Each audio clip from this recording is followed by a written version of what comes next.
মহাভারতের অসংখ্য চরিত্রের পাশাপাশি বহু উপকাহিনীর মাধ্যমেও বিভিন্ন নারী চরিত্রের মুখোমুখি আমরা হই। মহাভারতের বিচিত্র নারী চরিত্র নিয়েই গড়ে উঠেছে এই আখ্যান। চলুন তাহলে শুরু করা যাক মহাভারতের মায়াবী শক্তি থাকা 7 নারীর পৌরাণিক কথা। মহাভারতে দেবী গঙ্গা ছিলেন শান্তনুর প্রথম স্ত্রী এবং বীর যোদ্ধা, পিতামহ ভীষ্মের মা এবং প্রকৃতপক্ষে মহাদেবের জটা থেকে উৎপন্ন হওয়া দেবী। শান্তনুর সাথে প্রথম দেখা হলে শান্তনু তাকে তার স্ত্রী হতে বলে। তিনি এই সত্ত্বে রাজি হন যে তিনি তাকে একটি প্রশ্নও কোনোদিন করতে পারবেন না। পরে তিনি তার সন্তান অষ্টবসুকে মনুষ্য সন্তানের রূপে জন্ম দেন, যারা অভিশাপের কারণে মর্ত্যলোকে পুনর্জন্ম গ্রহণ করেছিলেন। সত্যবতী মহাভারতের কুরু রাজবংশের একজন মাতা, যিনি জন্ম নিয়েছিলেন একটি মৎস্যরূপী অপ্সরার গর্ভ থেকে।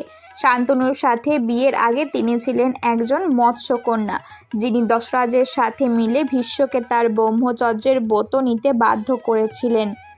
এর আগে তিনি ঋষি পরাশরের সাথে সঙ্গম করে নিজেকে মৎস্যগন্ধা থেকে কস্তুরী গন্ধায় পরিণত করে। এতে তিনি মহাভারত মহাকাব্যের রচয়িতা বেদব্যাসের মাও হন। কিন্তু পরবর্তী সময়ে শান্তনুকে বিবাহ করে তিনি চিত্রাঙ্গদ এবং বিচিত্র বীর্যের মা হন। এরপরে আসি গান্ধারী। গান্ধারী ভারতীয় মহাকাব্য মহাভারতের অন্যতম প্রধান চরিত্র।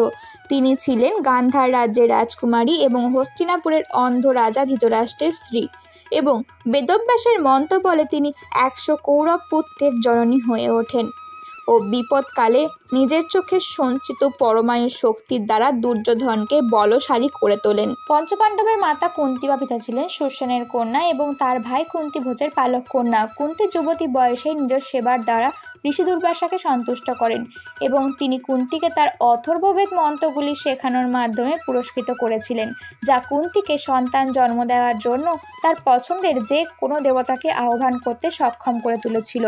মহাভারতের সবচেয়ে গুরুত্বপূর্ণ নারী বা অন্যতম গুরুত্বপূর্ণ প্রধান চরিত্র দ্রৌপদী।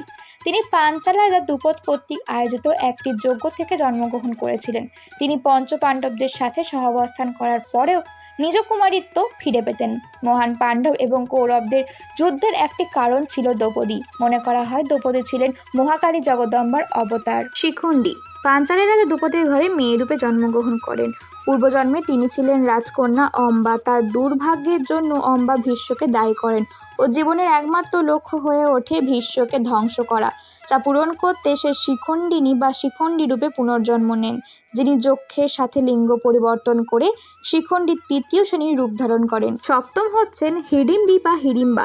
ইনি ছিলেন মহাভারতের একজন রাক্ষসী। ভীমের সাথে দেখা হলে তিনি তার প্রেমে পড়েন। ভীম হিড়িম্বকে হত্যা করার পর হিড়িম্বা ভীমকে বিয়ে করেন এবং ঘটোৎকচের জন্ম দেন। রাধে রাধে।